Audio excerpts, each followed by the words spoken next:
कि इनका पैटर्न क्या है, कि एक साइंटिफिक एटीट्यूड, एक एनालिसिस की जाए और इसका समाज को फ़ायदा पहुंचाया जाए।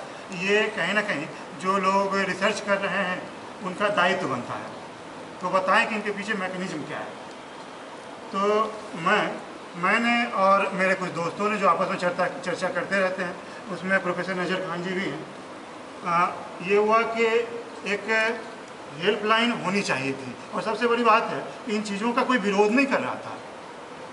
क्यों नहीं विरोध कर रहा था?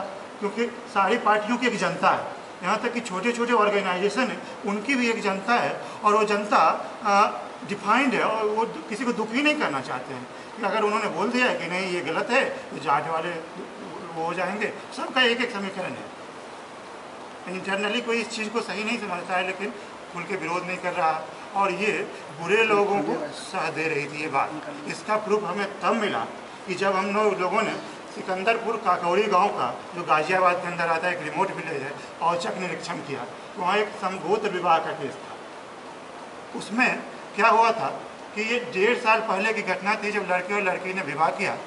लड़की 10+2 के स्टैंडर्ड की पढ़ती थी, लड़का भी लगभग इसी का। लड़की शायद आधुनिक विचारों की थी या जो भी हो। लड़की 2 बहनें, उनकी दोनों बहनें की शादी होने वाली थी, और शादी से जस्ट 2-3-4 दिन पहले वो लड़की भाग गई वहाँ से। 15 दिन, हाँ, इनके पास रिटर्न हुआ। इसमें हमारे पास सारे अंकित थे, एक एक जहाँ फोटो दिखाने के लिए दिखाया जाए। यहाँ सामने ही रख लो, उसको निकाल, मोबाइल ऑफ करना, उनको कैमरा दे दो सबको। तो ये है कि अब किसी को किसी से प्रेम है, और प्रॉब्लम यह कि समगोत्र विवाह का कारण क्या है कि आज ये लोग जो पढ़ रहे हैं, और आप इंग्लिश मीडियम में पढ़ते हैं और किसी भी मीडियम में पढ़ते हो, जब आप पढ़ते हैं, नौकरी करते हैं, तो ये गोत्र आपके कहीं काम आता ही नहीं, क्योंकि ये जाति और गोत्र, जैसे ऋग्वेद का हमने उदाहरण दिया है, हमारे प्रेस रिलीज में ये लिखा हुआ है कि रिसर्च टाइटल की तरह हर एक चीज़ का जिक्र दिया गया है कि जातियों का विभाजन, जातियों का विभाजन या वर्ण का इंग्लिश ट्रांसलेशन वोकेशन होता है कि कर्म के आधार पर था कि एक ही परिवार में जो लोग ज्ञान के पीछे लगे रहते थे कि नहीं हमें पढ़ना ही है और दूसरा हम कोई काम नहीं कर सकते, तो उनको ब्राह्मण कहा जाता था। इसका लिटरल मीनिंग ये है कि जो ब्रह्म की उपासना के लिए कामना रखता, उसी में इधर के निकालना पड़ेगा। और उसी में जो लोग ये जिम्मेदारी उठा लेते थे, इन्हें लॉ एंड ऑर्डर था, वो क्षत्रिय कहलाते थे। जैसे कि इंद्र, आइडियल पर्सन, वो govern the law and order in the society. और उसी में से जो लोग पढ़ते भी थे और घर परिवार कैसे चलेगा, मतलब व्यापार का वो संभाल लेते थे, वो वैसे कहलाते थे। उसी परिवार में जो लोग कि ये इन लोगों का ज्ञान है, इसका एप्लीकेशन कौन करेगा, जो लोग एप्लीकेशन में भाग लेते थे। जैसे आज अगर मैं रिसर्च करता हूँ, मैं अगर ब्राह्मण कहलाऊँगा, जो सर्जन है वो उसको अप्लाई करते हैं तो शुद्ध कहलाएंगे। यही हिसाब था। अब गोत्र क्या था? गोत्र का सारे वेदों में कहीं जिक्र नहीं मिलता है। मैंने हर जगह ढूंढा, फिर मैंने वेद पूरी साइंस की किताबों जैसी हैं, और सिर्फ वेद ही नहीं, जितनी भी धर्म की किताबें हैं उन्होंने अपने अपने समय का साइंस प्रेजेंट किया है। ये बहुत बड़ी सच्चाई है, ये उस समय का शुद्ध साइंस है। तो एक हरिवंश, ये मतलब पुराण का है, वेदांतों में आता है। तो हरिवंश क्या कहता है, उसमें पेडिग्री एनालिसिस है कि किनकी किससे शादी हुई, उनके फिर क्या बच्चे हुए, ये सारे उदाहरण हैं। उसमें कहीं ये प्रॉब्लम ही नहीं आई है कि कभी समगोत्र मैरिज हुआ, क्यों नहीं हुआ।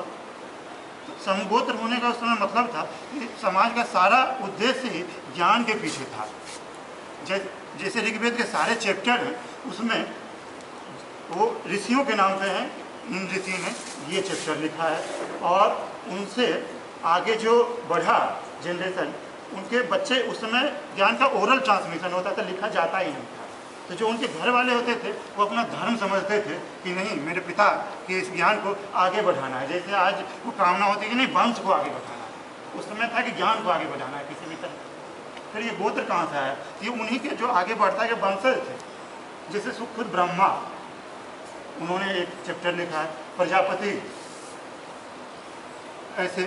तो फिर ये उस समय समगोत्र मैरिज क्यों नहीं होता था? जैसे मैं यहाँ अगर एनाटॉमी का रेजिडेंट डॉक्टर हूँ, तो मैं नहीं चाहता हूँ कि मैं उसी स्पेशलिटी की व्यक्ति से शादी करूँ, क्योंकि ये मेरे नॉलेज के पक्ष में नहीं होगा।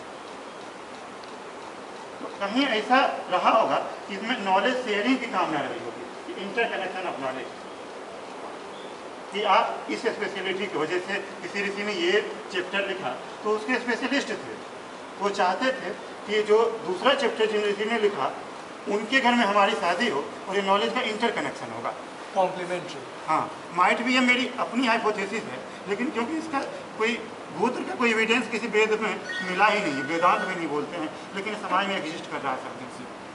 क्यों? क्योंकि ये फंक्शनल हाइपोथेसिस है।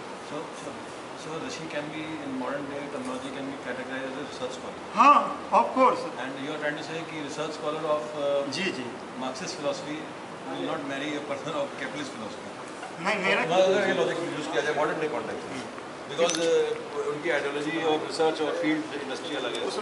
उसमें इतनी जिम्मेदारी होती थी ना कि लिखने का तो कुछ है नहीं, तो पुत्र पुत्री सबकी होती कि पिता ने जो knowledge continuation of knowledge was the reason behind this, reason behind and not हाँ एनी अदर रीजन। हाँ, गोत्र का बेसिस ही जाति, गोत्र जाति का कर्म था, तो गोत्र का नॉलेज ही सिर्फ बेसिस था, वो कर्म भी नहीं था। Rather growth of knowledge. हाँ। Incidentally, Brinda Karat is a daughter of a capitalist, and she is married to Prakash Karat, who's a Leftist.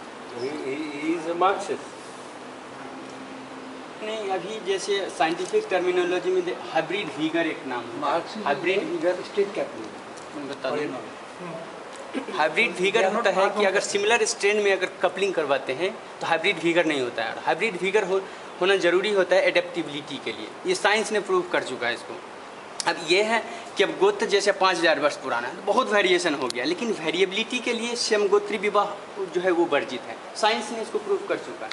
ये तो साइंटिफिकली प्रूफ है। यस, इसीलिए इसमें स्कॉलर और ये सब चीज़ इसमें नहीं चलता। But science has not been able to quantify human emotion. हाँ, मैं इसमें मेडिकल पार्ट बोलता हूँ। नहीं, मैं सही नहीं हूँ, मैं बताता हूँ मैं क्यों आपको सही लग रहा हूँ, क्योंकि अभी आपके पास मेरे स्टेटमेंट को कॉन्ट्रडिक्ट करने के लिए साइंटिफिक प्रूफ नहीं है। मगर हो सकता है अगर कोई अमेरिकन साइंटिस्ट जो बकले में बैठा है, जो बैठा एक सेफ्टी बॉक्स के ऊपर जिसके अंदर 1500 साल की टेक्नोलॉजी उसके जेब में है, ठीक कर रहे हैं आप, वो मेरे से सहमत नहीं होगा, क्योंकि he will have a scientific proof for that. But AIIMS ने शायद अभी 1500 साल की अभी रिसर्च नहीं करी है, जो एक अमेरिकन साइंटिस्ट कर चुका है, और उसी के आधार पर वो बैठे हैं आज, और उनकी सिविलाइजेशन इसी वजह से जिंदा है, because they are masters of technology. जैसे कह रहे हैं रिसर्च स्कॉलर्स है, वो लिमिटेड नहीं, प्रीमियम एडिशन है ह्यूमन रेस में आज की तारीख में।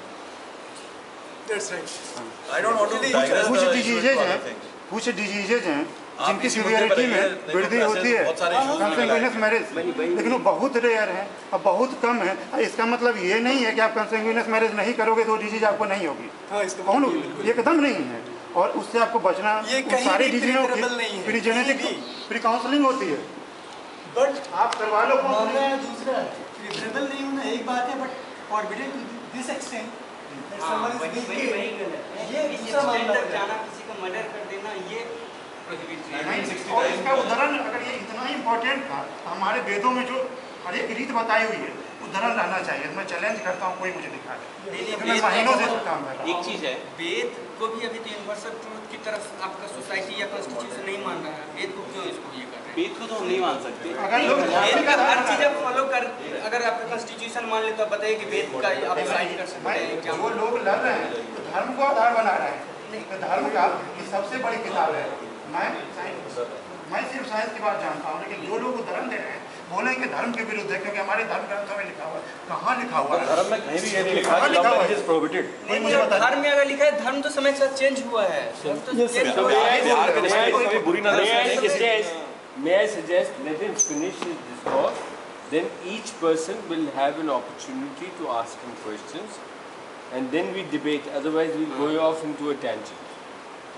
आप खत्म करिए, आप अपना खत्म करिए। आप खत्म कीजिए। तो ये हुई गोत्र की बात, कि गोत्र का कहीं पुराने ग्रंथों में वेद की मैं का इसलिए उदाहरण दे रहा हूँ कि जब तक आप वेद नहीं पढ़ेंगे, मैंने भी नहीं पढ़ा था, मैं नास्तिक आदमी हूँ, लेकिन जब मैं तो नहीं पढ़ा था, मैं बोलता था कि मैं इस बात को कभी स्वीकार नहीं करूँगा कि आप क्वेश्चन पूछने नहीं देते हैं। और जब मैंने उसमें मैंने वीडियो बना रखी है कि खुद ब्रह्मा अपना इग्नोरेंस स्वीकार करता है।